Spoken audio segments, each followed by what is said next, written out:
Hello! Ahoy!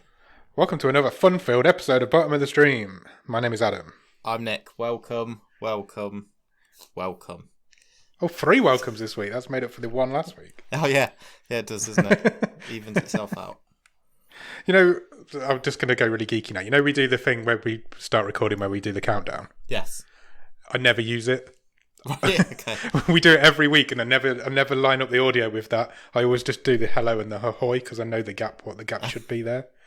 So we do it every week, but I never actually use it. It's just purely for your own amusement. Little behind the scenes, bit of nugget there for you. You are a nugget. How are you, Nick? Yeah, fine, good. Good. Good. Yeah, but I'm firing on all cylinders. How about you? Yeah, same. I'm pretty good this week, I think. You know, this is episode 23 of season 4 of Bottom of the Stream. We've only got 2 left in this season. Is it definitely? Yeah. Right, we better organise some stuff. We need to start thinking about the Botskers. Yeah, we do. They are coming back, so we will do our now annual awards ceremony. Yeah. Let's be the second annual award ceremony of the Botskers. Yeah, where we award from the previous 2 seasons. We'll do awards. So we really need to start working on that. We really do. Contact us at any of the usual channels if you have any award suggestions. Yeah, definitely. We're up for putting some new ones in. We will probably mostly use the ones from last year because it seemed to work quite well. But yeah, I'm not against adding a couple more in. No, definitely not. Let us know if you've got any ideas for what we can award thing. We don't want to just do standard boring ones. Well, actually, I was thinking about this a little bit last week. You know, last year we had best death or best kill or something like. I can't exactly remember what it was called. Yeah, and I thought this year it has got to be from last week the guy getting his head caved in by that horse. But yeah, he didn't die, so he's out of the running. What about, does a zombie killing count? Because they're already dead. Yeah, I would say it counts. Head smashed between the 2 bowling balls would be up there. I would say it counts because the zombie is then not coming back from it. True, so you're killing an already dead zombie. Correct. Whereas the guy from last week was definitely alive by the end of the movie. He was, 100%. I still am taking great issue with. And even had a really quick chat with Jordan from Grief Burrito today on Twitter. He slid into my DMs and I didn't feel a thing. And he completely agreed that it was an absolutely ridiculous has he watched it then? Twist that the guy came back. No, he just said he really liked how we described it. I don't think he's got around to watching it yet. So, I'd say Jordan doesn't watch movies. I did say, you should check this one out. We've said that to a couple of people. Yeah, I'd recommend that film to anybody. I've talked to a couple of people this week as well and said, check it out, it's good. Yeah, check out the Plagues of Breslau. Yeah, and then check out last week's episode. Yeah, or the reverse. Yeah. I mean, maybe you've already listened to it already. You probably have. Yeah, maybe, but if you've not, do. Go back. If you have, do it again. Maybe you're here because, this is your first time and you really need to hear what we're going to say about this Swedish movie tonight. So yeah. If you are here and this is your first time, we are Bottom of the Stream. Welcome. Welcome. Hang on, we're stuck in a loop. Nick, have you got any gossip? What you've been up to this week?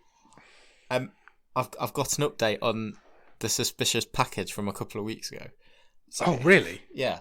The one where you got PPE'd up for some flour? Yeah, yeah, sure. I'm not retelling the whole story again. Listen like 2 episodes ago. But anyway, I think it was the Alex Strangelove episode. I think it was, yeah. So last night we did. We had brownies online, and we were told to retrieve the package. Right. So bought it in, and we got crafty. Were you supposed to leave it outside until then? Oh no! It was in a different room. So when and got it.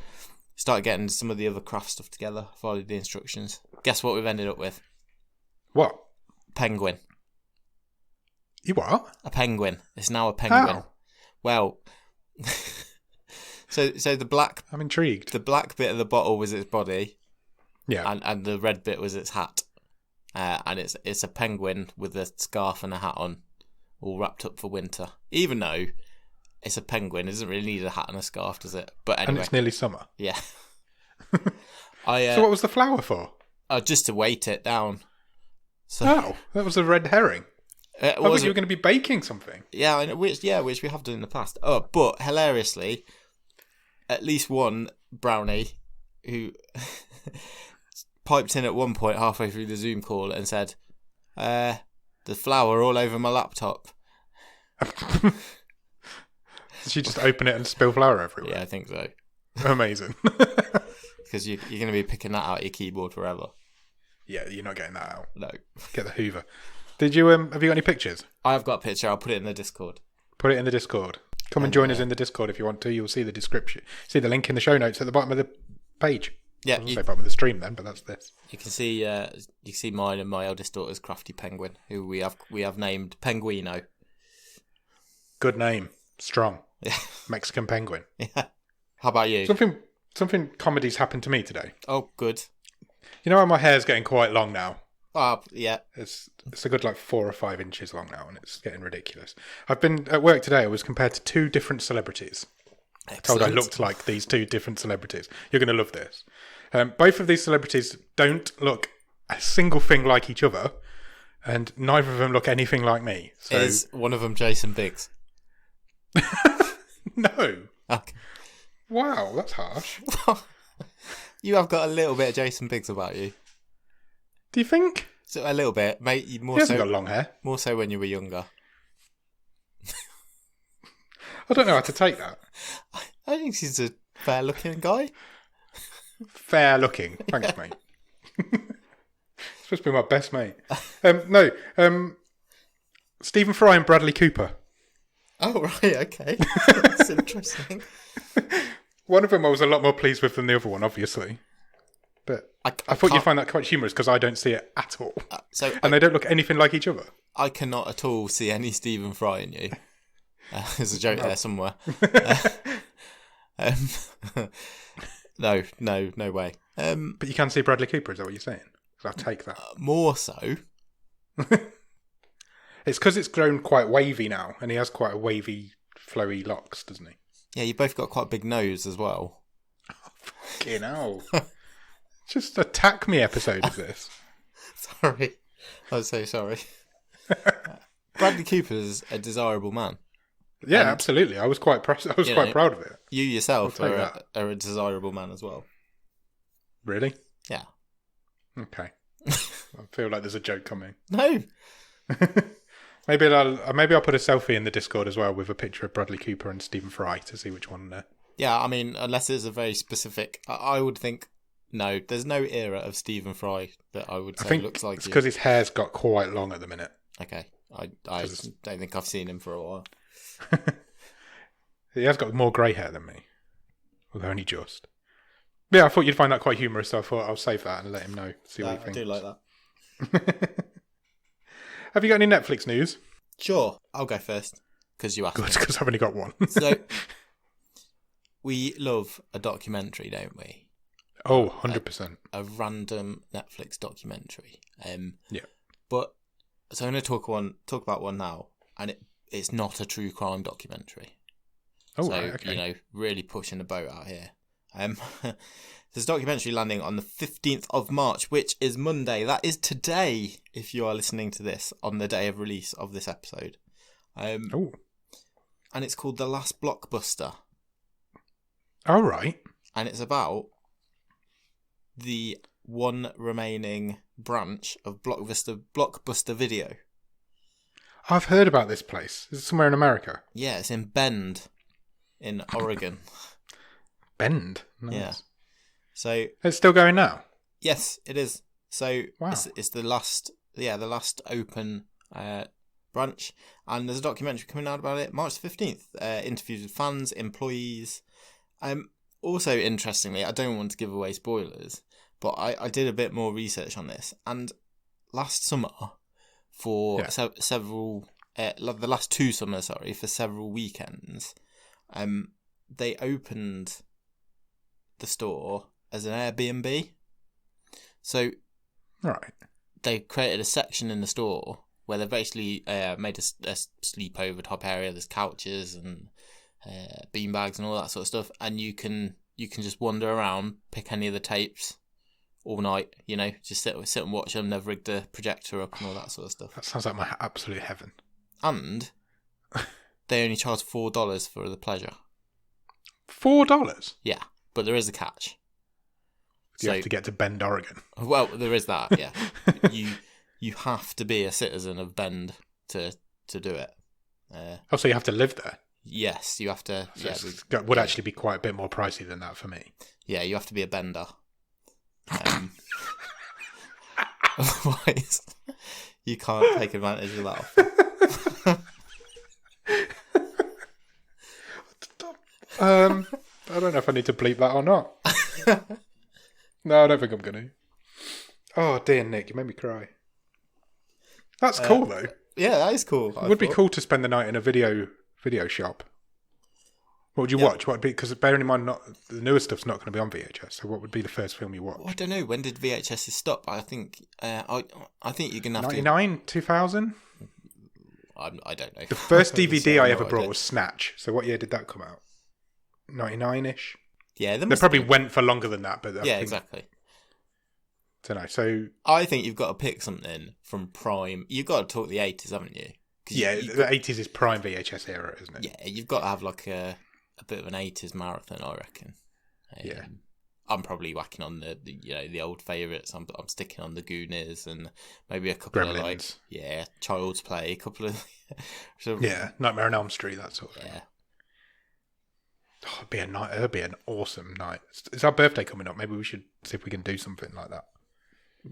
Well, yeah. Okay. We might have to wait until social distancing's over. But we can dream. That'd be cool, though. Yeah, check that out. I'll definitely check that out next week. When's that coming? Monday? As in today? March 15th. Release date. Yep. I'll definitely check that out. It sounds really interesting. Tag, you'll go. I've only got one. Idris Elba put out a tweet earlier today giving us the release date for Concrete Cowboy, which is his new film that's coming to Netflix. Yes. Coming really soon. It's coming out April the 2nd. Excellent. It's supposed to be really good. Looks really good. He's like an urban cowboy, isn't he? Didn't we? Yeah. We spoke about it a few weeks ago when we went through a list of stuff that was coming in March. That's right. But it isn't coming in March. It's coming in April. It says a teenager discovers the world of urban horseback riding when he moves in with his estranged father in North Philadelphia. Yeah, it's Idris Elba and Caleb McLaughlin, who's from Stranger Things, isn't he? Yes. Method Man's in it as well. Excellent. Yeah, I definitely want to watch for me. Yeah, definitely. I'm definitely going to be watching that one. That's all my news done. Have you got any more? Yeah, I got a couple more. So Disney Plus announced this week they have passed 100 million subscribers. Wow. In basically just under 18 months. It's only been available here for a year, but a bit longer, obviously, in the States. Apparently, this makes them the third largest streaming provider in the world. Wow. I suspect these I would have said that. If you'd have asked me who was third, I would have said Disney Plus. Yeah, I suspect these figures are slightly rounded up. Netflix is first with 200 million. Amazon Prime is 150 million. But, what are people joining that for? Is it free delivery and you just get a few videos? Do you know what I mean? Who knows? I do know what you mean. And it's a real... The fact that it gives you the free delivery and the streaming services, I think it's a really good bargain. Yeah. I don't really understand why anybody hasn't got Amazon Prime. It's a bit of a... Yeah, it just means for this... It's a bit counting apples against oranges, isn't it, for this? But yeah, that's... It's a decent streaming service, though. There's a lot of good stuff on there. Yeah. But yeah, cool. That's interesting. But I imagine Disney Plus's numbers bumped when the Stars launched. Because there's loads of good stuff on there. Yeah, and they've done a good deal for that launching as well. So yeah. I've got one more. So okay. I'm going to bring us back full circle. Do it. And talk again about defunct technology. Okay. And this has got nothing to do with Netflix. Okay, maybe it has slightly. I just quite like this story. So, I thought it was really interesting. So this week, Lou Ottens passed away. Do you know who he was? No. So he was a Dutch engineer, and he invented the cassette. Oh, really? And he also co-invented the CD. No way. Yeah. Who knew they were by the same person? Yeah, he worked for Philips, who's Dutch. He died this week at 94. So, wow. 100 billion cassette tapes were sold. Like, in the world. And 200 billion CDs. Wow. And this guy single-handedly invented one and helped invent the other. That's crazy, pretty amazing. So he's basically revolutionised the entertainment industry single-handedly. And then over the 80s and 90s. Yeah, so I was reading a bit about him today and found a couple of quite amusing interviews because he fucking hated cassettes. Really? Yeah. Someone said to him, you were talking about what do you make of this sort of retro desire to, I'm going to start a cassette collection or a vinyl collection. He basically said, I can kind of see the appeal of vinyl a bit. It's not really for me, but I get that people like the scratchiness. It was just like, no, cassettes are garbage. He's like, he did the old classic of, we've peaked. We won't get past the CD. It's just clear. It's the best invention. CDs all the way. Wow. Yeah. I'd love it if that interview was like last year. Yeah. He's so far out of the loop. He's like, yeah, we never be in CDs. It's fine. I mean, I think cassettes are garbage, though. To be fair, yeah, they just degrade over time.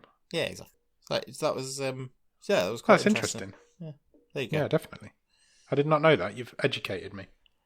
Every day's a school day. It is. It is on bottom of the stream. Anything else? That's me for news. That's newsed out. Have you watched anything good at the top of the stream? I watched a couple of things this week, just randomly. It's nothing new, but I may as well talk about them. A couple of movies. Okay. I watched The Favourite. Have you ever seen that? Doesn't ring a bell. What is it? It's the movie that Olivia Colman won her Oscar for a couple of years ago. Oh yeah, no, I haven't seen it. I know the film you mean now, though. And she plays Queen Anne, and then Rachel Weisz and Emma Stone play her handmaidens, I guess. Yeah. It's good. It's not as comedic as I was led to believe. Oh really? It's quite heavy. Oh wow. But Okay. it's great performances. Is it on Netflix? No, Disney Plus. Right. Okay. It's on on the aforementioned Star. Yeah. Cool. And then I also watched Ocean's 8, which I've never seen, which is the most recent one of that series. So it's the all-female one. I haven't seen that either. Yeah, it was pretty good. Yeah? Good. It was a good Saturday night movie. Cool. Is that on Netflix? Yes. It's good. Good times. Yes, it was. Good. And also finished WandaVision, like I'm sure millions of other people. Oh, amazing show. Such a good show. It was great. I also love how many people wound themselves up into it being something absolutely earth-shattering. And in fact, it was just a really great show about coming to terms with grief and loss. Yeah. And I found it extremely satisfying. It had the Lost factor, didn't it? Where people just theorise on it all the time and then get really disappointed when it isn't what they think it's going to be. Yeah. I love the boner joke as well. Yeah, brilliant. It was really good. It's a really good show. It'd be a great show to binge all the way through. No, it's all there. Yeah. God, I never thought to say this, but I do kind of miss Marvel. It's been ages since we had a good superhero film. Ages since we had a film. You've potentially got about 8 coming in a year, so that's true. Yeah, this time next year I'm so fed up with Marvel. Yeah, exactly. How about you? What have you watched? I did finish Behind Our Eyes after we spoke about it last week. Oh yes, you told me that finished it. That it was worth finishing. Well, I did. I said that you would never guess the end, and I did not. You were correct. I told you I had a theory that I thought I might have one of the twists right, but nobody in their right mind is guessing what happens in that show in the last 3 episodes. Yeah, like I say, the article I read just sounded like it was as mad as a bag of badger nipples. It is as mad as a bag of badger nipples. The first 3 episodes and the last 3 episodes, it's like watching 2 completely different shows. It goes so far off a cliff. It's crazy. It's like, how has this show become this show? Is it so bonkers you've kind of got to accept it and go, it's fine? It's truly I'll go with it. bonkers. It's insane. And it just comes out of nowhere as well. And the ending is incredible. The ending is really good. I'll give them the ending. Because Okay. a few people have told me they saw it coming, but I don't believe them. Because I didn't see it coming. And I don't see how anybody could have saw what happens at the end coming. But yeah, check it out. It is a struggle to get through the first 3 episodes, but you're rewarded with the last 3, in my opinion. I may do. I'm not sure. I'm not convinced. I do know what the ending is, like I say. But I do like... you know me, I love batshit crazy shit. And it is that. Completely is that. Yeah, but I don't know. It just sounds a bit gimmicky if it's just... Is it just sort of the last 10 minutes just is like... Throw everything else in the trash? No, not at all. It does... The ending does build over the last 3 episodes. Okay. And it makes sense in the lore of the show, I guess. It doesn't come out of nowhere, but it just keeps piling up and piling up and piling up, and you're like, this is going some places now. And then the end really does go in a whole different direction. But it earns it, I think, in my opinion. You just got to get through those first 3. Okay, fine. I've also watched Your Honor, which is Bryan Cranston's new show. Oh, yeah. I haven't seen it all. I've only watched 4 episodes, I believe. What's but that's really good. Thoughts? It's really good. It's on Now TV in the UK. I think it's... I don't know. Well, I'm not even going to guess where it's on in America. I think CBS. Okay. Yeah, it's good. The first episode's really good. It's Cranston playing the everyman who's put into a really difficult position again. So it's what he's excellent at. So it just works. I can tie it back to the show because Tony Curran is in it. Yes. He was in Caliber. He was the kindly local man who was in Caliber. So I am allowed to talk about it because it does have ties to this show. Caliber, the movie that is sitting atop our stream table and has been for a long time. Yeah, it has. Although it has come very close the last couple of weeks to being toppled. Yeah. It's only got 3 more chances to be toppled. But yeah, Your Honor's good. If you get a chance to check it out on Now TV, check it out. Cranston at his absolute best again. Excellent. Other than that, that's all I've watched this week. Do you want to go through the Netflix top 10? Yeah, let's have a rinse through that. We haven't done it for ages, have we? So no, I don't think so. So currently, the Netflix top 10 as it stands as of this evening, in at number 10 is The Crown. Still holding its place in the top 10. I wonder why that's back. It definitely hasn't been for a while. It's been a week for the Royals, hasn't it? Wow. Yeah, truly. Number 9 is Superstore. Yeah, I finished it. Have you? Well, no, but I've watched all of the ones that are on Netflix. Oh, okay. So is it not all there? No, there's 5 seasons on Netflix, and the 6th season is currently airing in the States. I see.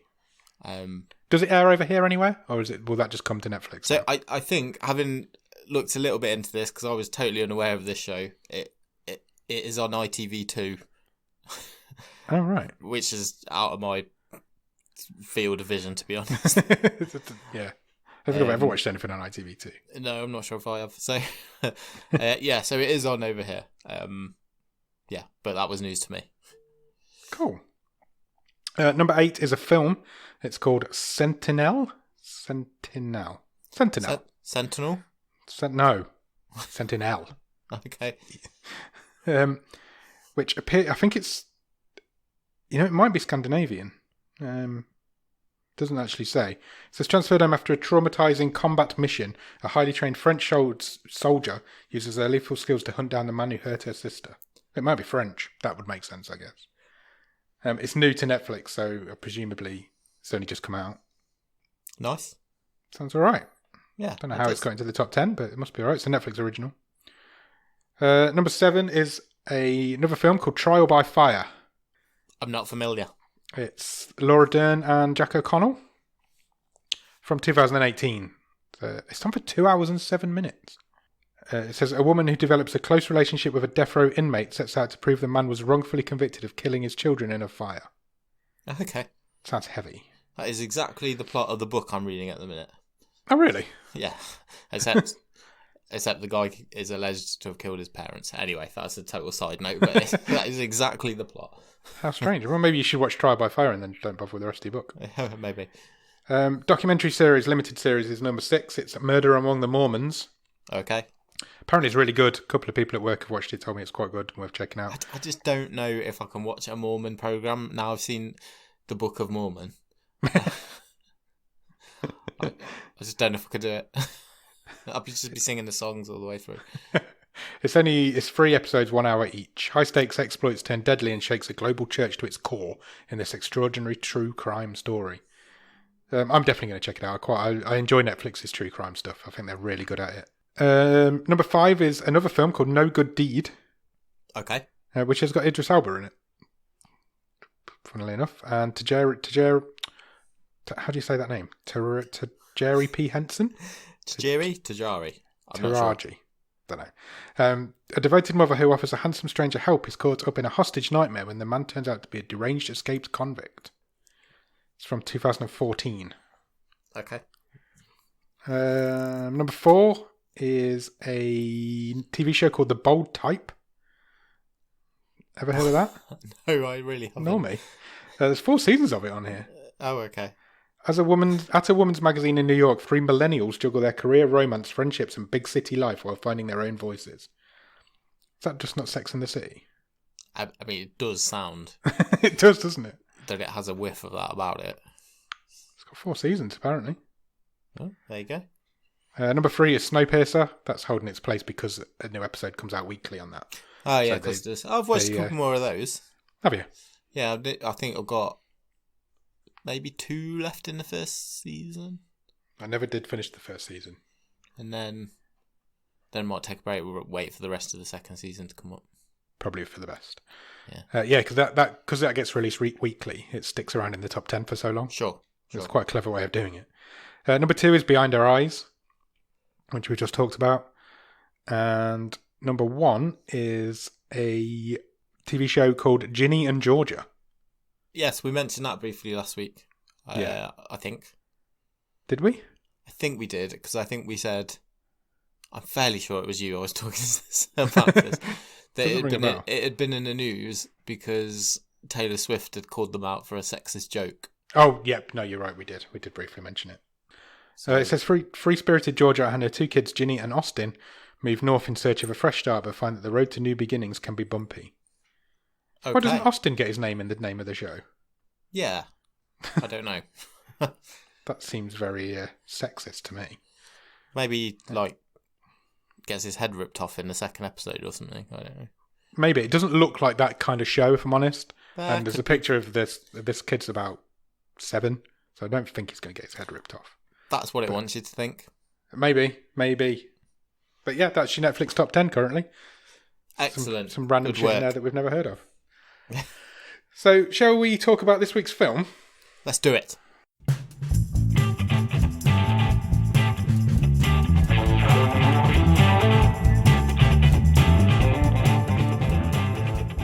Okay, this week we watched a film called Red Dot. Red Dot is from this year. It's a brand new film, which is something we don't do very often on this show. It only came out in February. Is a 15, is 1 hour and 26 minutes long, currently rated at 5.5 out of 10 on IMDb, and is a Netflix original. Again, same as last week, you're not going to have heard of anybody in it because it's Swedish. But I have listed some names, so I'm going to try and pronounce them all again because I know Nick finds it funny. It stars a lady called Nanna Blondell, which is a great name. She plays Nadja. Hello. Anastasios Soulis plays David, and Johannes Kunka plays Thomas, I think he was called. You're back. I lost you for ages. Oh, did you? Yeah. I was wondering why you weren't reacting. The last thing I heard was same as last week, and then I lost you. Well, I went through the cast. It was good. I did good work, but you did miss out on all the names. Nick's just left the chat, so I'm just going to fill. Well, I'm not going to fill. I'm just going to cut it out. Hello. I think it was my end. I didn't get to the director, so I'll start back from the director. Okay. And it was written by a guy called. Written and directed by a guy called Alain Darborg. And this is his second ever film, but again, his previous one was Swedish. You probably never heard of it. There's been quite a slew of Scandinavian in general and Swedish in particular movies and TV series which have come onto Netflix UK in the past couple of weeks. I have noticed this. You are correct. That is true. And I did a bit of reading about it today, and I did find a couple of articles which did say that, Netflix have inked a couple of deals with studios over there. Right. And we should expect to see a few more. This is from, I think it's SF Studios, which is it's a film studio based in Stockholm, who they've done a deal with, and this is one of the first movies to come over as part of that. But they've also put on a lot of older movies, right, from Sweden. So it's a bit of a raid of the catalogue. It looks like fair enough for content. I don't know why, but when I think of Swedish movies, I just think of porn. But, yeah, I imagine they're not, but it's just don't know. Just what I think of. Might be racist. Don't care. Do you have a one-word review of Red Dot? Dogsicle. Yeah, fair. Do you remember back in season 1 we mentioned doesthedogdie.com? Yeah. Which gives out trigger warnings to films. Before you watch this film, you might want to check out doesthedogdie.com. You may. Yes, is the answer. How does this film start, Nick? There's a bloody man, a man. A bloody man. It's not a bloody man. Oh, God. There's a man covered in blood and he's crying. Yep, and shivering, and he looks really cold. He does. And it then cuts to a woman running. Yep. And the man says, it's not her fault. Yep. And that's it. That's it. That's the end of the film. That's the start. So she's kind of running away. She's covered in blood as well. And he says that it was not her fault. And then we cut to a university. Yes, it looks like I've written some sort of graduation ceremonies going on. There is, yeah. And David has graduated. David is our main male character. There's only two. There are more characters in this film, but it's pretty much carried by these two, isn't it? For the majority of it. David is. It is. You're right. You're absolutely right. David is graduating as an engineer. Yes. Yeah. Nadia's there to kind of cheer him on, see him graduate. Sure.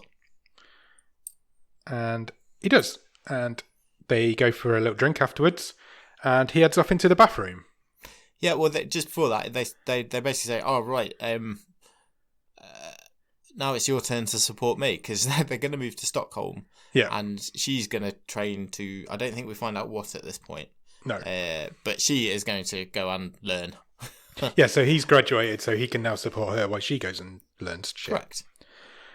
He heads off to the bathroom, and whilst he's there, he makes a telephone call to the radio station. Yeah, it seems it's like the student radio station. Yeah, it's playing out in the foyer where Nadia's sitting. Yeah.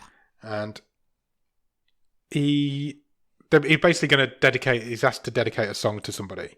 But he goes on and on and on about, and you can tell he's about to propose on the radio.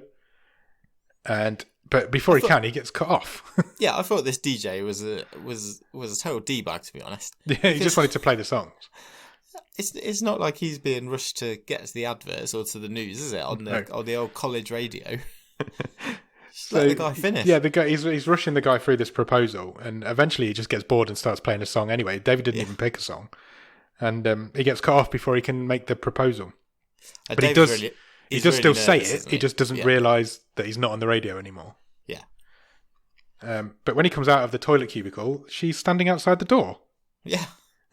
Because she realises what's going on, I guess, and has come in to meet him. So he ends up proposing to her in a grimy university toilet. She says yes, it worked out. She does say yes. And they make a bit of a joke about it, don't they? About how I can't believe you proposed to me in Sweden's dirtiest toilet or something. And then the film cuts to 1.5 years later. Sure. So we've gone well forward in time there. It did come up on the screen, didn't like it, shouldn't have. But fair enough. Did you watch this dubbed? I did watch the dub of this, yes. Did you watch it subtitled? I did. Thoughts? Subtitles good? I guess. I don't know. I think so. I mean, there's a lot of non-verbality in this movie. There isn't a lot of dialogue in this film, that's very true. So, apart from, probably this first 20 minutes and then the last few, Yeah. It's not really an issue. It's not. The dub was all right, to be fair. Much better than the one last week for the Plagues of Breslau. The dub was better than that. Okay. So we've cut to a year and a half later. They're living together. Things don't appear to be going very well for them. They're arguing. She's trying to study and he's just playing on his PS4. Yeah, she's studying to be a doctor. Yes. And Nadia basically says to David, all you do is slob around. Yeah, she calls him selfish. He hasn't fixed the washing machine. Yeah, I'm trying to study and keep this house going. Yeah, and he's a bit of a dick about it, isn't he? And he ends up storming out. Yeah. So she goes to use, I presume, like the communal washroom in the block of flats they live in. And a neighbour comes in. I can't remember his name. Was it Thomas? Yes, it was. Yes. So he comes in, and as soon as he walks through the door, she throws up everywhere. Yeah. So he's like, "Oh, are you okay?" And she tells him she's pregnant. But to not tell David because he does not know yet, and she's not sure if they should keep it or not. She's not sure if they'd make good parents. She basically opens up to this neighbour, doesn't she? Yeah, and he seems really nice, but he kind of there's kind of like a half a line here, which he says, "Oh, I remember being a parent," and he says something to the effect of, it's a beautiful thing to have children.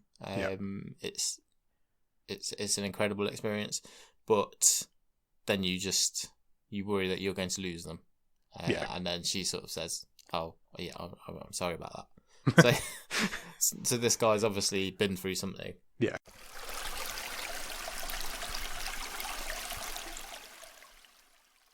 Cut to the next day. The next day, David wakes Nadia up with some breakfast on a tray, and he's left her a bit of a treasure trail, hasn't he? Yeah. So he's like, on the breakfast tray, there's a post-it note that says "Meet me in the bathroom." When she gets to the bathroom, it's like "Meet me on the stairs." Basically. Yeah. Well, in the bathroom, the washer's been fixed. Yeah. On the stairs, there's a load of camping gear, isn't there? Yeah. And it eventually leads her to outside the building, where he's sitting in the car with a dog. And he gets out of the car and he apologises to her. And he's like, "I've brought us some tickets for us to go on a mountain hike up in the mountains." Sure. It's basically trying to make up for his being a dick in the earlier scenes, I guess. Just trying to be the nice boyfriend. Cut straight from there to the journey. So there's no like preamble here. We're going straight to this mountain trip. She stops the car and has to vomit on the way, which she blames on motion sickness.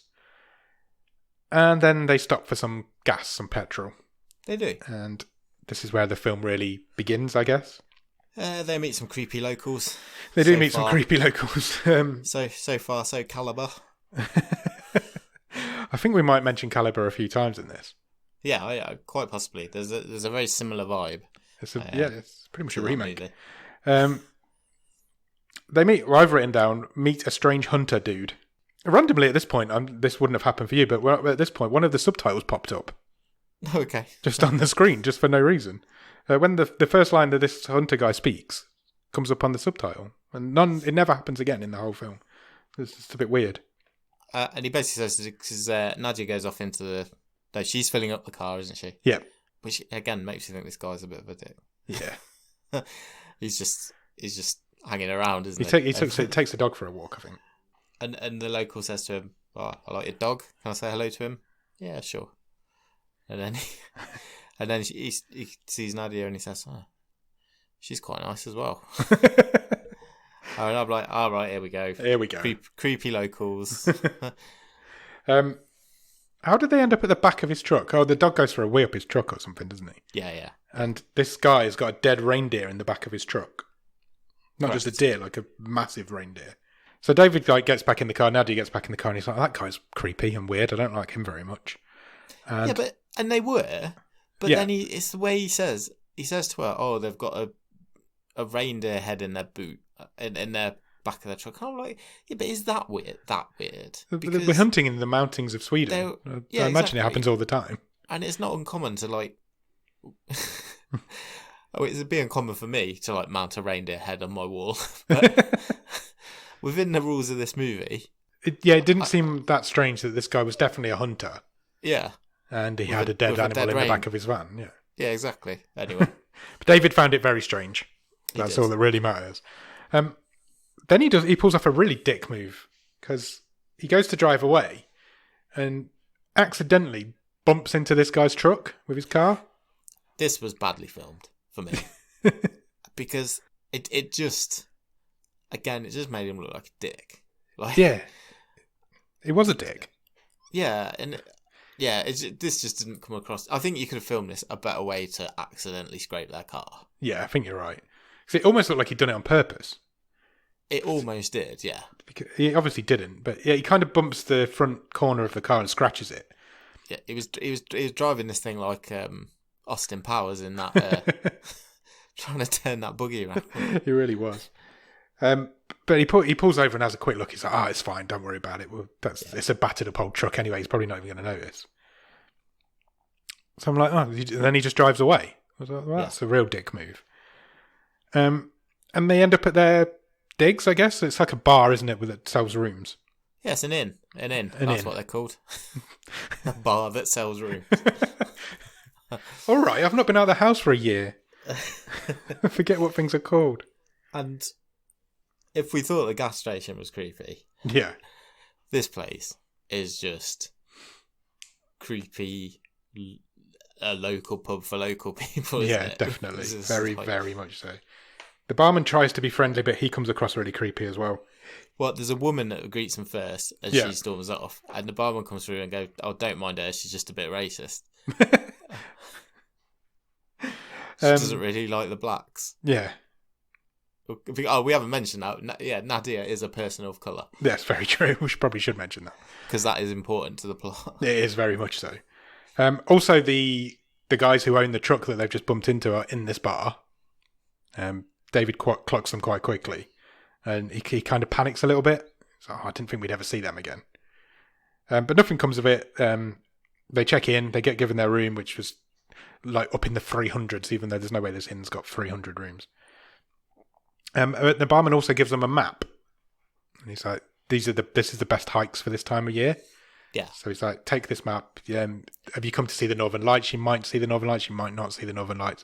Standard preamble for this type of hiking holiday, I imagine. Surely old David would have planned his route already. He was just relying on this chance tip-off from the barman. Yeah, but David's a bit of a drip. I don't think he would have. I think he was just expecting to just walk into the woods. Yeah, possibly. Cut to the next morning. They get up. They go out to their car, and unfortunately, somebody scratched their car and put a racist slur on the back. They have, yeah. On they had like a bumper sticker, didn't they? Yeah. So they're not very happy about it. Nadia is very annoyed by this. What we didn't mention is, so when they are checking in, they see the same two guys from the gas station. I did say across that. the bar. Oh, did you? Sorry. Yeah. I think you might have cut out again. You're just not listening to me, Nick. That's fine. It's fine. And they automatically assume that's these must have done it. Yeah, as revenge for the bump at the gas station. Yeah, and then so they drive off. They're like, fair enough. And as they're driving down the road to start their hike, they spot the truck. So Nadia says to David, "Pull over, pull over, pull over."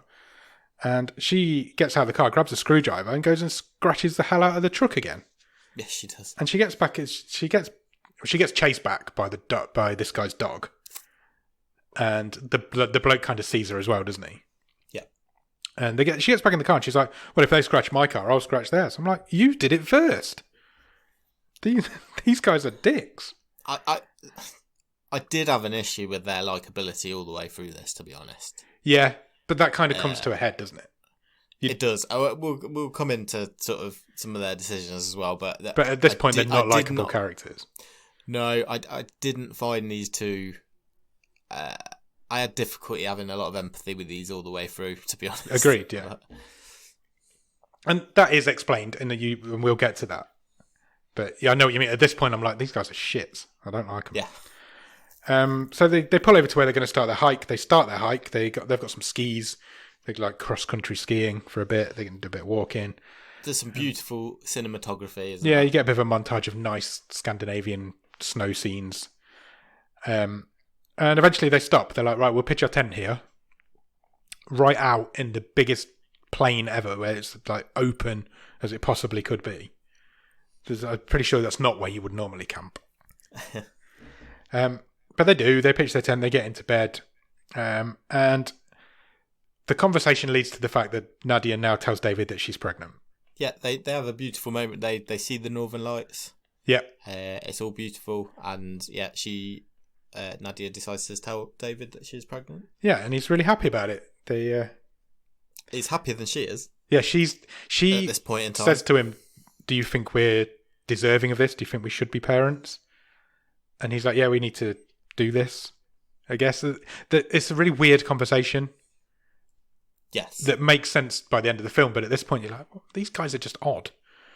And then we meet our titled character, the Red Dot. Yes, we do. Just as they're having this conversation about whether they should become parents or not, they spot a red laser sight dot. What was that? What was that computer game from the 90s where you were just a red dot and it was like a platformer? Cool Spot. Oh yeah, there you go. It's him. It's just appeared. Yeah. Basically, he was the 7-Up guy, wasn't he? Wasn't it the dot from 7-Up? Yeah, I think it was. That's gaming knowledge. We could do Grief Burrito easy. So there's this laser sight. It's on the inside of their tent, and it's a red, you know what I mean, like a red dot from a sniper. Yes, so, a sight, laser sight. Laser sight. I've actually got one in here. If we'd have been together, I could have shined one on you, and you wouldn't have even noticed. So they go out to investigate. They start screaming out into the night, like, "What the hell? Leave us alone!" She's like, "Oh, it must be. It's kids, isn't it? It's kids messing around in the middle of nowhere, in the middle of the night, in a snowy landscape." So they go out. It moves on and off them, doesn't it? Yeah, as they're like walking around outside trying to figure out what's going on. It's on her at one point, and he kind of dives in the way, and then it's on him, then it's on her again. Boris the dog is getting a bit angsty, isn't he? Yeah. He's sort of yelping a bit in the background. Nadia eventually, in the kerfuffle, Thomas pushes Nadia over. Yes. But it is an accident, but it's like, oh shit, it's just pushed a pregnant woman over. Now, I want to ask you something about the subtitles here. Yeah. Is Buzz Lightyear mentioned at any point? No, I don't believe so. In the dub, as they're screaming around and going, what the fuck, what the fuck, what the fuck, she says, what is it, fucking Buzz Lightyear? And I'm like, no, I'm sure what? That does not happen. And I was like, that something's lost in the translation there, because does Buzz Lightyear even have like a red sight? I don't even know. I'm pretty sure she drops a C-bomb at this point. Oh, I didn't notice that. In the subtitles. I'm sure she drops it on the cause maybe that's what they substituted for. And she says, kids. "What is fucking Buzz Lightyear?" And she's like, "What is it, fucking cunt?" Yeah. It just threw me. I've even written it down. I was like, "Buzz Lightyear." I'm really confused. Then there's a whistle. Yep. And the dog just goes for it. The dog legs it out into the night. Little Boris just there he goes. Yeah. I think of another Boris who I could do with just going running off into the dark, never to be seen again. Ooh, political. Anyway. So the dog lays it, and then they hear a gunshot. So they think, right, we need to get the fuck out of it now.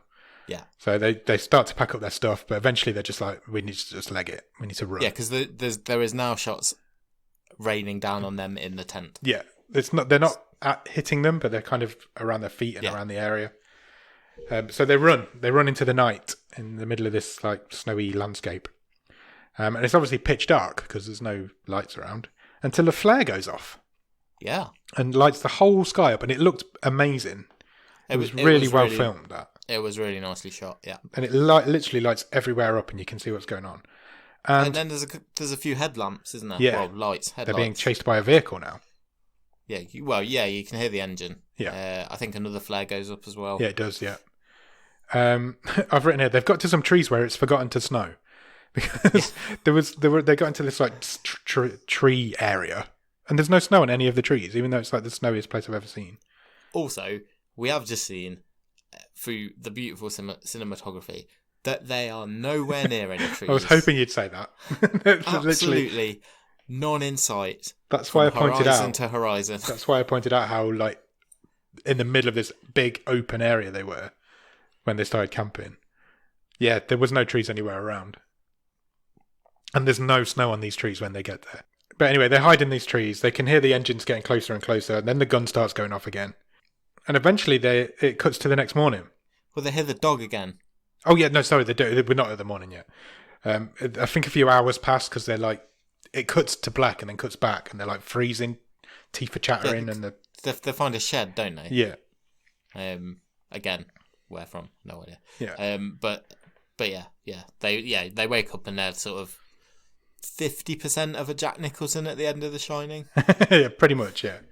And then they have a debate about whether they should go for the car or the tent. And Nadia wants to go to the car. No, Nadia wants to go to the tent. David wants to go back to the car. Obviously, they go back to the tent because going back to the car would be stupid because the car keys are in the tent. Yeah, and David's an idiot. She does point out. She does point out. So they go back to the tent. And I believe they think they're free and clear now because they've left it a few hours and nobody's been anywhere near them. So they go back to the tent. Nadia waits outside whilst David goes inside. He comes out again and he vomits all over the floor. Yeah, so we're seeing that from her point of view. From her perspective. Yeah, she's stayed a little far back, hasn't she? The weather's also taken a turn for the worse. Yeah, it's proper like snowing now. Yeah. Like proper blizzard snow. So Nadia goes over to David to see what the hell's wrong with him. There's a lot of blood on the snow. Yeah, there's blood everywhere. And he's like, whatever you do, don't go in that tent. So Nadia goes in the tent. And inside the tent is the dog's head. Yeah. Just there, sitting on one of the sleeping bags. It's frozen and just it hasn't got a body anymore. It's pretty grim. I mean, it's pretty grim. I'm hoping it's a practical effect. Yeah, I imagine poor little Boris didn't have his head chopped off for the lols. It's not that method. No, I would hope not. But yes, the dog dies. Yes, it does, unfortunately.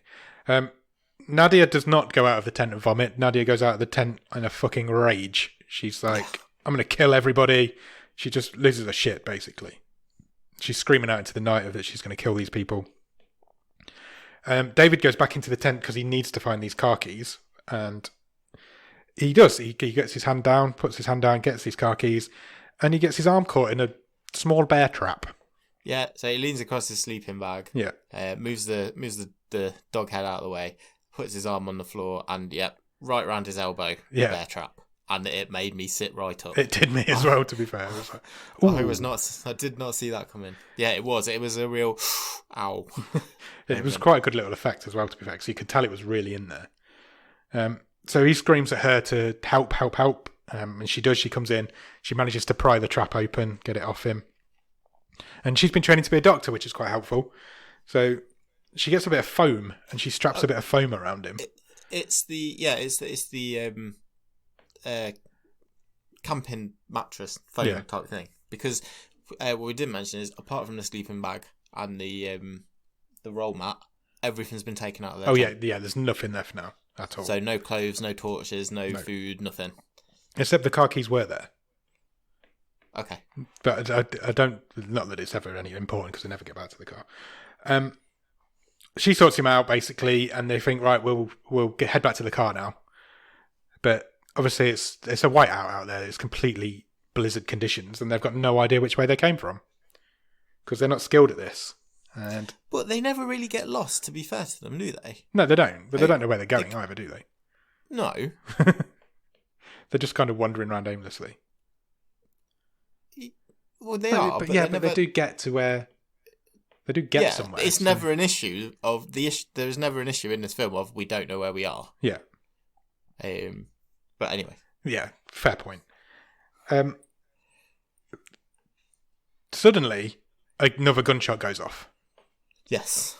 And they hit the deck. They go down. They get under cover, and David recognises the gun from the sound of the gunshot. Because he plays Battlefield on the PS4. Yeah. And he thinks from that in that game, that gun takes about 10 seconds to reload and it's single shot. Someone wanted a free copies. He says it's this. I thought I recognised the gun. It's the same as the one I saw in the back of the truck of the guys at the gas station. Yeah, which he recognised from playing Battlefield. It's a single shot gun and it takes about 10 seconds to reload. So he says next time it fires, leg it. Let's just run because we've got 10 seconds. So they do. They start running. David goes down. Now he gets shot in the shoulder. He does. And Nadia keeps running because to me it looked like she didn't even notice that he'd gone down. Correct. She's like, he goes down. She keeps on legging it. And eventually there isn't any visibility though, to be fair, there isn't. And he didn't really scream either. So she notices eventually that he's not there, so she starts shouting out for him. Unfortunately, it appears that she's stepped out onto a frozen lake. Yep. And it starts to crack. So she does what you should do. She gets low and she spreads her weight.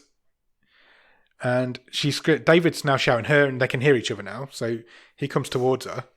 And she's like, watch out, it's all ice. Don't come on this ice. And he completely ignores that because these two do not listen to each other at any point in this whole film.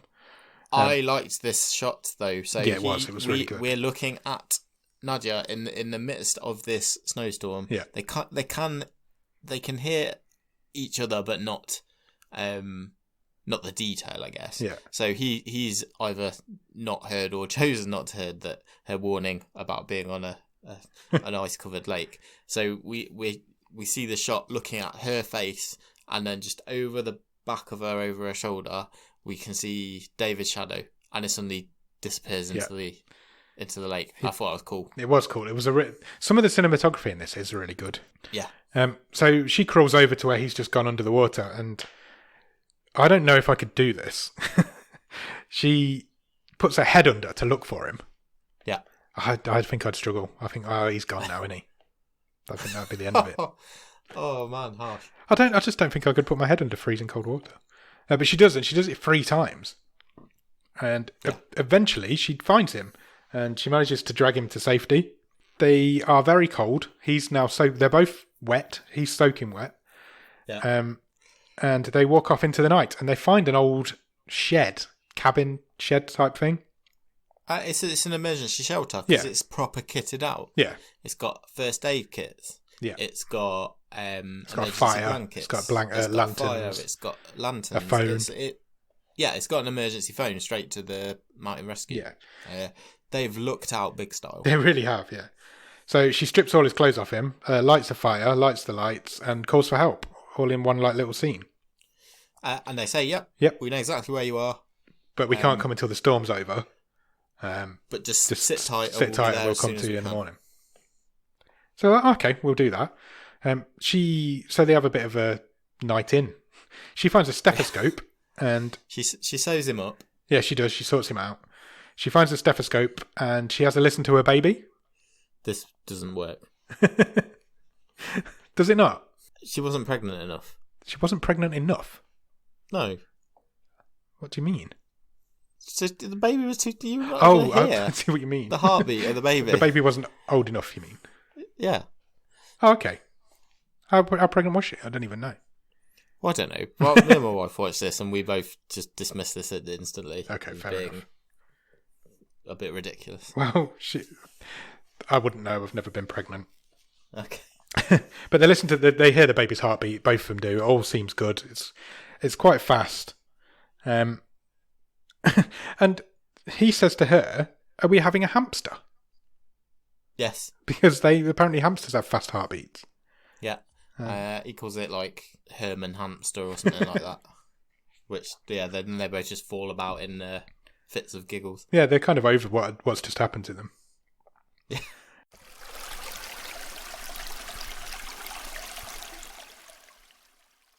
Next morning, they wake up and they can hear a snowmobile outside. So they're like, we're going to be rescued. That's great news. So they look out. No, they're edgy at first because they're like, could is it be? Yeah. Or is it whoever it is? Whoever it is that's chasing us. You see a flash of red. It's clearly a guy with mountain rescue. Yep. Duds on.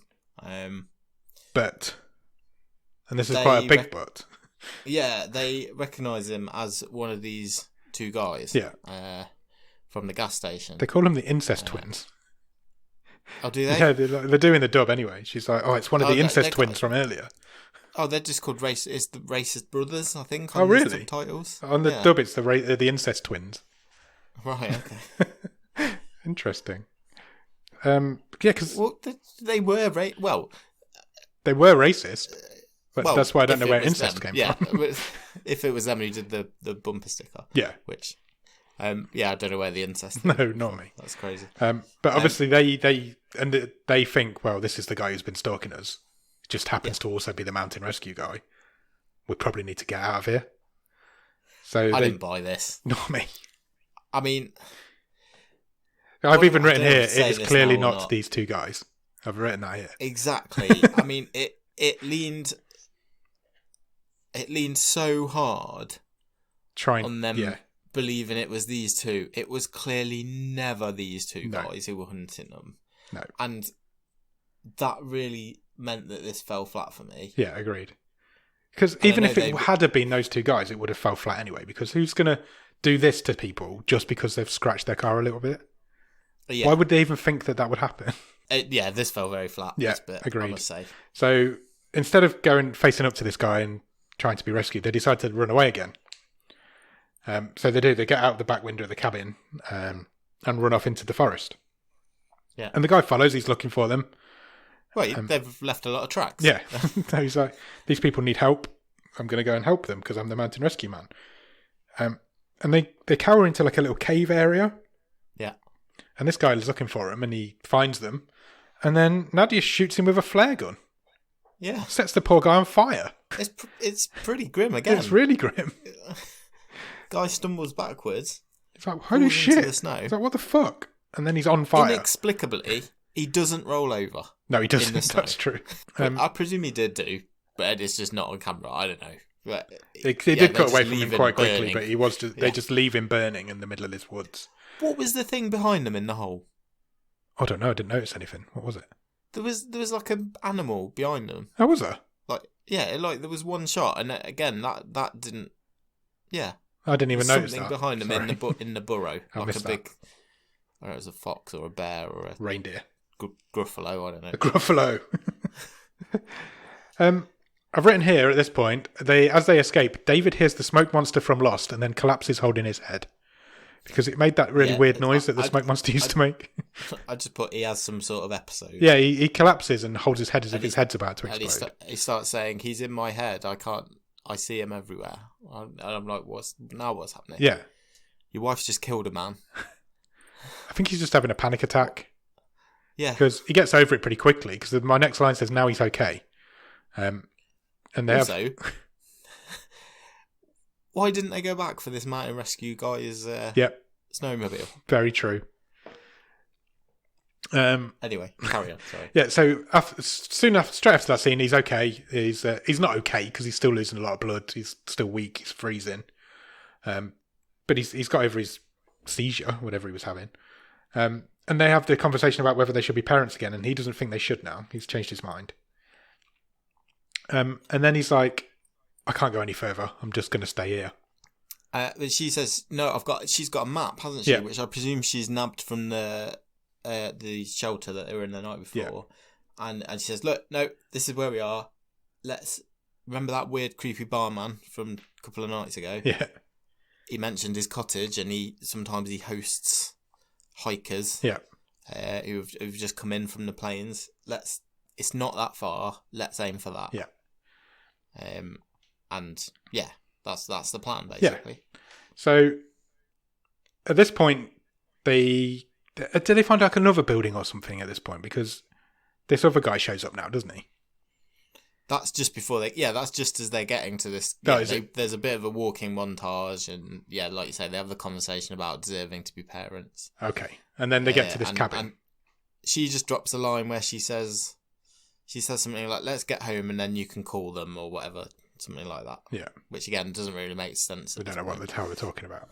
Yeah. So Nadia goes off she leaves David there because he can't go any further. She goes off to investigate, and the other incest twin, racist brother, shows up. Yeah. And he's got a gun, and he's like, what the hell's happened to you? Are you okay? He actually looks quite concerned to say what the hell's going on. And then David kills him. Yeah. He sneaks up behind him with a rock, doesn't offer any explanation, just bashes his head in with this rock. So they've now killed both of these guys. So at this point, we're like, yep, that was definitely a big red herring. So we now need to know what the hell is going on. So this time they do take the snowmobile. They do take the snowmobile. And they get to this cabin where this barman lives. Yeah. And he happens to be there. So they actually get inside before they even check to see if he's there. And she's like, call an ambulance, get some help. I need some help. So he goes to the phone. And she overhears him, and he's not calling for help. He says, "They're here now. Please hurry up." Yeah. And she's like, "What the fuck?" And so we know now that the barman may be involved in whatever's going on. So he pulls a knife on them, and he locks them in a bedroom in this house. And he says it'll be over soon. Yeah. You just got to wait there. You just got to wait there. It's all going to be over soon. And in this bedroom, there's loads of pictures of them all over the walls. Yeah. Not recent pictures either. Pictures of their actual normal daily lives. Yeah, somebody's been stalking them, basically. Having dinner in a restaurant and all that sort of stuff. So before we just say the next bit and the sort of twist, I guess. Yeah. I mean, I called about half an hour previous to this who was behind this. Yeah, me too. Because there's only been 4 people in the whole film. Exactly. And we know it's not the racist brothers. Yeah. And again, it really affected the suspense of this. Yeah, agreed. Because, there wasn't any. No. Like you say, there's 4 people in this film. It had to be who it was. It was Thomas, the guy who lives next door to them in the block of flats. Yeah. He walks in at this point. And you're like, well, yeah, of course it's him. He's the only other person who's been in the film. But we still need to know why, I guess. He talks again about having a dead child. Yeah. And then we flash back to the proposal in the dirty bathroom at the beginning of the film. Immediately after the graduation. Yeah. 1.5 years ago. So we're there, and then we're in the car on the way home from there. And they're all excited because they've just got engaged. They're getting all frisky whilst David's driving. She's trying to undo his trousers. And then suddenly they run over a child. Yeah. This kid in this big yellow rain mac gets wiped out. Bright yellow puffer jacket. Are we sure it wasn't the same kid from Caliber? Possibly. This film basically is just Caliber, isn't it? It's almost exactly the same story. It's just told in slightly different order. And not as good. Dead. Kid's dead. Yeah. Nadia gets out of the car. Kid's dead. They get back in the car. Nadia's like, we need to call the police. And David's like, let's just go for a drive. Yeah. And we'll decide. He's already lifted the clutch. Yeah. They're already rolling at this point. And he's like, we'll just drive around for a bit, think about what we're going to do, and we'll go from there. Later on, they're back at home. They've obviously not called the police. Nadia's sitting with her phone. She really wants to call the police. But he talks her out of it again. He says, I just need a bit more time. Yeah, just give us a bit more time. And this is obviously what's been affecting them all the way through. Why they were arguing at the beginning, why they're not sure if they're ready to become parents or not. This whole reveal comes now, doesn't it? Yeah. Cut back to what actually happened now. So the kid is with his dad, who was Thomas. Yeah, it's a flashback from Thomas's perspective, yeah. And they're flying a drone out in the forest. Sure. And the kid's following it. He's like, Thomas is flying it, the kid's following it. And the drone crosses the road, so the kid crosses the road and stops in the road looking at the drone. And gets hit by the car. Exactly. But you know what drones have got? Got a massive camera on the top. So Thomas can see what's happening, or he can even see what's about to happen from the perspective of the drone before it even happens.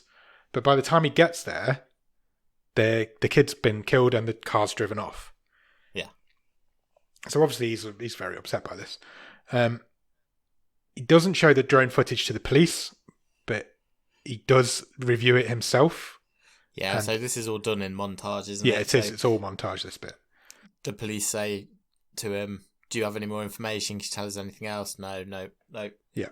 Don't have anything else. This whole section is a big montage because he watches the footage, he gets their vehicle reg, and he, from that, finds out who they are.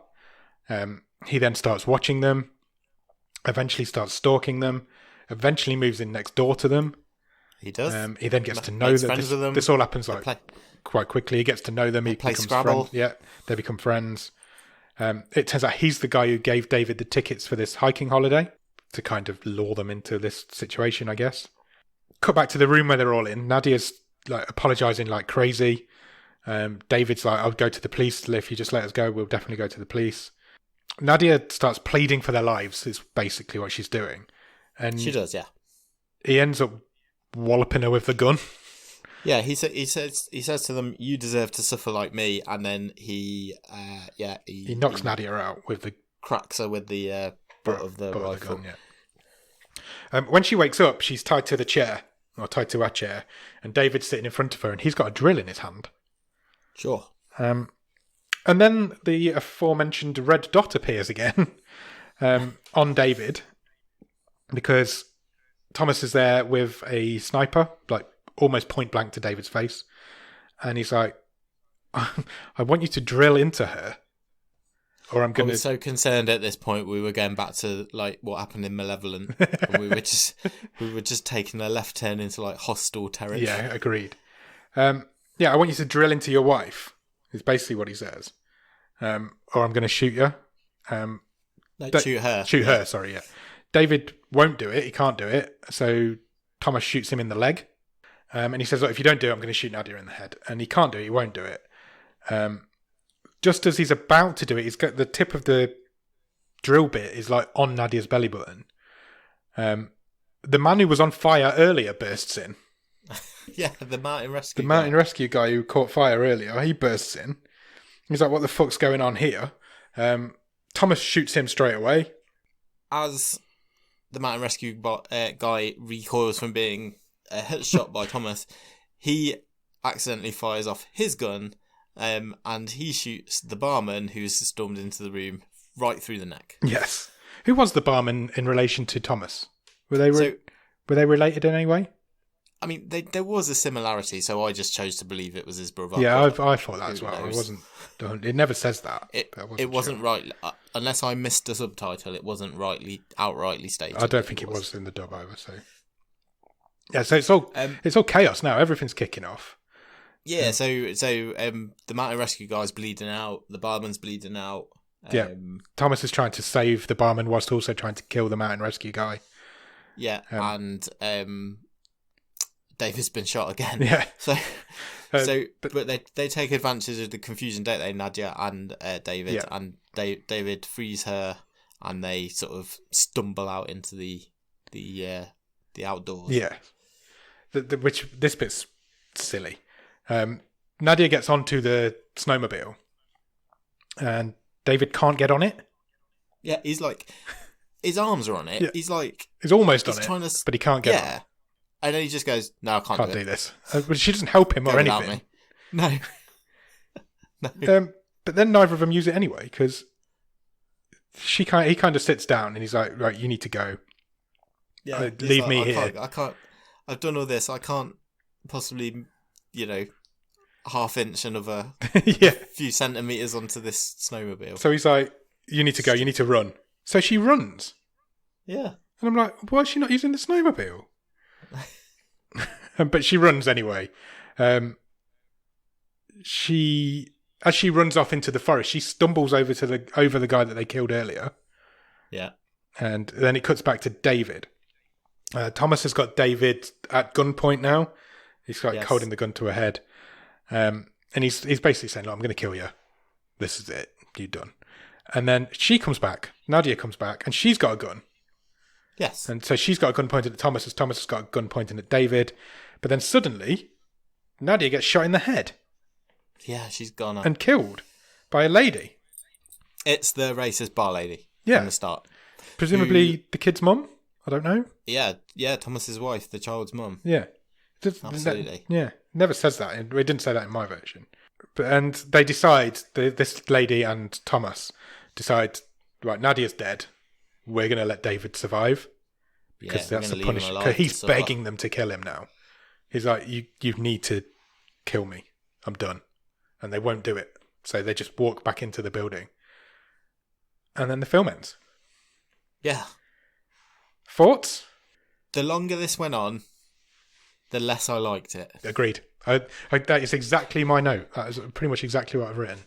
The more bullshit that story got, the more I was like, this is ridiculous. I was really intrigued by the first 20 minutes. I liked the setup.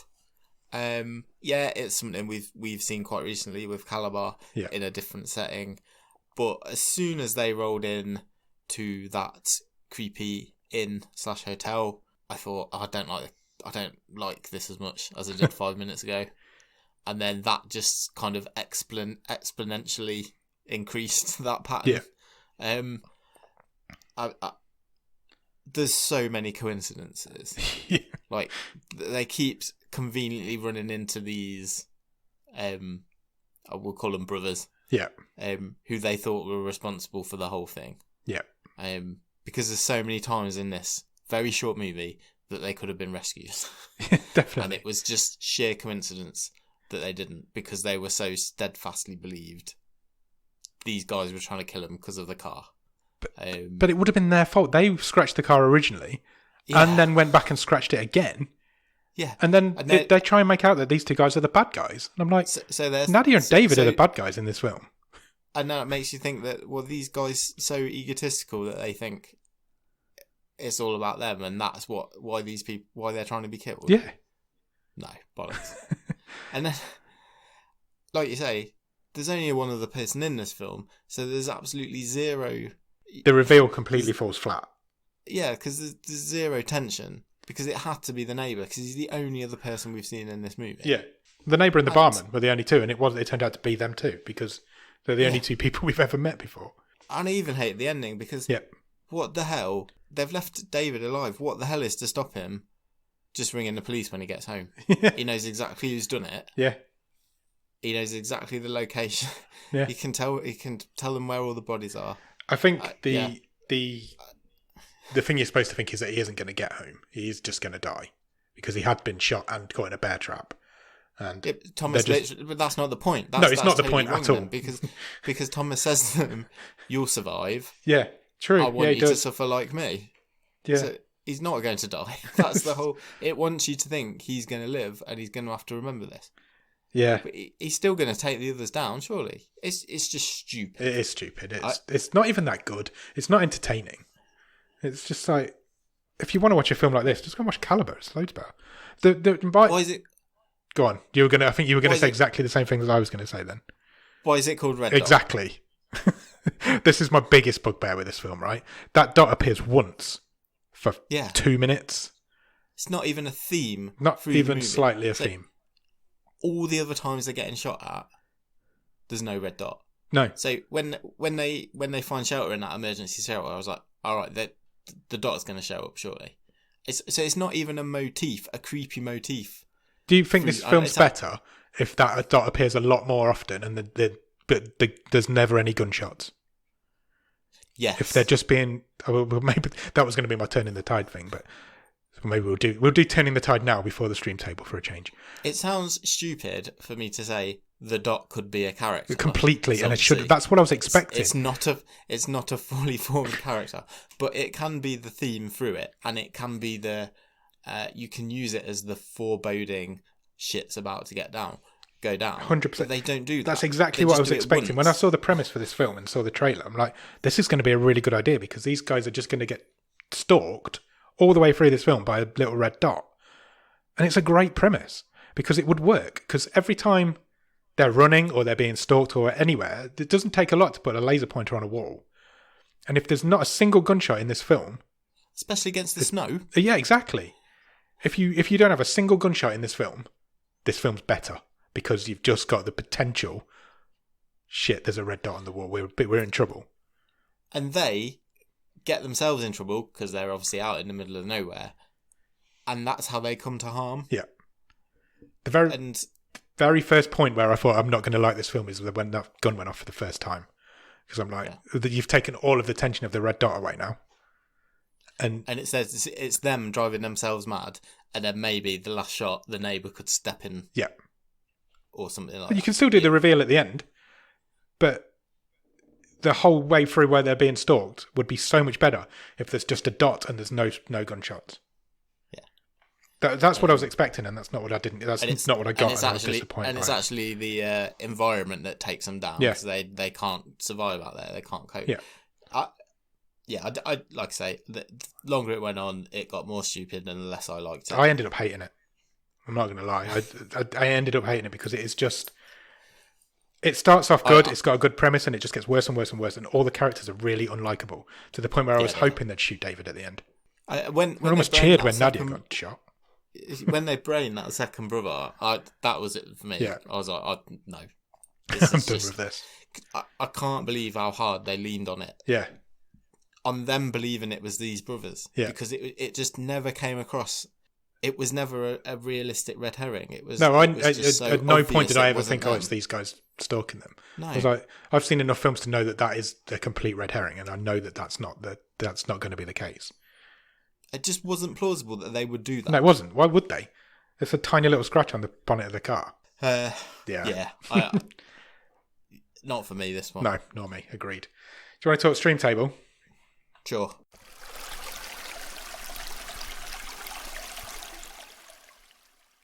Where are we thinking? I don't know because I'm not really sure. It's bad. I'm not sure how bad it is compared to some of the. Do you want to go bottom up? Shall I do it different? Shall I go top down? Because, please, but not from the very top. What I'll do, I'll start at 10, and we'll say, is it better than that? Yes or no? Okay. And we'll see where we end up. Yeah. Sure. So currently at number 10 is Pottersville. No. Pottersville's 100 times better. Yeah. Agreed. The Discovery's at 11. Yeah, I did. I wasn't a big fan of that, but the Discovery's better than that's this. a better film. Yeah. Would You Rather's 12? Yeah. So I think this is, in a lot of ways, there is some comparisons to that. Yeah. I thought with the Red Dot, I was getting quite a high concept bit of something with a bit of wits about it, and it ended up being a stupid horror kind of movie. But it's not as funny as Would You Rather. No, Would You Rather's better. Would You Rather's poorly executed, but it's got better ideas than this, I think. Agreed. 13, Shimmer Lake. I see my previous comments about Would You Rather. That applies for Shimmer this Lake's one as better well. than this film. 14 is Hungerford. Yeah, I think that's maybe where I sit. Well, just above it. You think this is better than Hungerford? Yeah. So, okay, so let's keep going. 15's Results. Yeah, well, I'd have that of maybe a couple higher anyway. 16's iBoy. So we're not going this far down, you don't think? I think it's in that wads, isn't it, for me? It's somewhere between Hungerford and iBoy. Yeah. Agreed. Personally, I think iBoy is better, but I don't think Results is. So maybe Results is in the wrong place. But but that's a bit of an outlier because I quite liked it and you really didn't. Yeah. So we same with iBoy. I quite liked that and you really didn't. So yeah, I didn't enjoy that. I think Hungerford's better. Personally, I would watch Hungerford again if I was going to watch one of them. Well, Hungerford's got that chintz. Yeah. It's got that. It's terrible. It really is terrible. But you can get enjoyment out of it. Well, at least we got some enjoyment out of it. Yeah. So, Results or iBoy? I'd have it under Results, above iBoy. But I'm happy with that. I think that's pretty much what I'd do as well. I think, as much as I don't like Results, I think it is better than this. Let's put it. Probably the only other thing I've not mentioned on this one, I wasn't really impressed with any of the performances. No, not really. I mean, I get a slightly different perspective on that on the foreign films because I don't really get to see the performances. But yeah, okay, let's put it there. So, under Results would be 16th. Okay, from 23 films, which means we've already turned the tide on it. We're just saying use the Red Dot more. Yeah, just go a bit more psychological. Yeah, but exactly that. Just if you use that Red Dot more than the gunshot, not knowing what this is. Yeah, drive them insane. Cool. That's an easy fix. That makes this film. It doesn't make this film good, but it makes this film a lot better than it is. Right, we need to pick the 24th film in the stream table. Let's do it. Do you want me to press the randomizer? What are you looking for? What do you think would be good? Let's go for I feel like we've not done a comedy for a while. a full-on stupid comedy. Stupid comedy. We've had a couple of rom-coms, haven't we? Yeah. But like just some. We've had a lot of high school comedy this season. Stupid. A bit more absurdist. Okay, let's see what we get. I'm going to press the button. Are you ready? Yeah. It has picked a film called White Girl. Okay. Any ideas? None whatsoever. Do you want to have a guess at what you think it is? I now just got white chicks in my head. Which has got to be one of the worst movies. Yeah, hopefully it's not that. No, go on, tell me. Netflix describe it as a college girl romping through New York City in search of cocaine and other highs finds something real to grasp, only to see it potentially slip away. Okay. There's a review on, when sometimes posters put reviews on the poster. Sure. It says the most explosive portrait of New York City youth since Kids. Oh, right, okay. Have you seen Kids? Many, many years ago. Yeah. Shocking and sexy as hell, apparently. It's a sexy excellent. crime drama. Even the poster's two people having sex up against a wall. Lovely. And it's an 18. Plenty naughty for us. So, penultimate episode of season 4 of Bottom of the Stream is going to be a sexy crime drama. Let's do it. So yeah, go and check out White Girl. In the meantime, check us out on Twitter, Instagram, and Letterboxd. I forgot the word for Twitter then. Twitter, Instagram, and Letterboxd. The username is all the same, at BOTS_podcast. Our email address, if you want to get in touch, is bottomofthestream@gmail.com. And the Facebook is facebook.com/bottomofthestream. If you want to check out the website, that's www.bottomofthestream.com. On there, you'll find every episode we've ever recorded, all 4 stream tables, which are now all pretty much complete. And you could find last year's Botsker Award winners if you want to. They're all on there. And there's loads of good stuff on there, including merch if you want to buy some Bottom of the Stream stuff for your loved ones. And then go over to Patreon. Patreon.com/Bottom of the Stream is the link to that. On there, for a couple of quid every month, you'll get a newsletter. Nick writes every month. You'll get some early access to the episodes. You'll get bonus episodes. We haven't done a bonus episode for a while. We should probably do one. Loads of other cool stuff.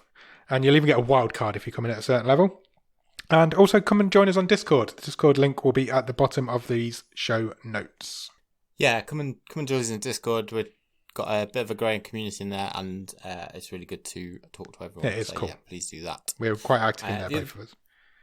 The other thing that we would ask, if you do have a spare couple of minutes, is leave us a review on any of your places where you get podcasts from, i.e. Apple Podcasts, Podchaser, Podbean, Spotify.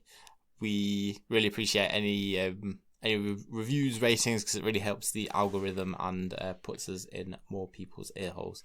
I mean, I don't know if anyone has one of these anymore, but there definitely used to be a lot of laser pens around. I've got one. I've got one in my hand right now, yeah. Is that for all your presentations and stuff? You never know. I don't even know where it came from. I found it in the room the other day. Where were you? Have you ever been to Sweden? No.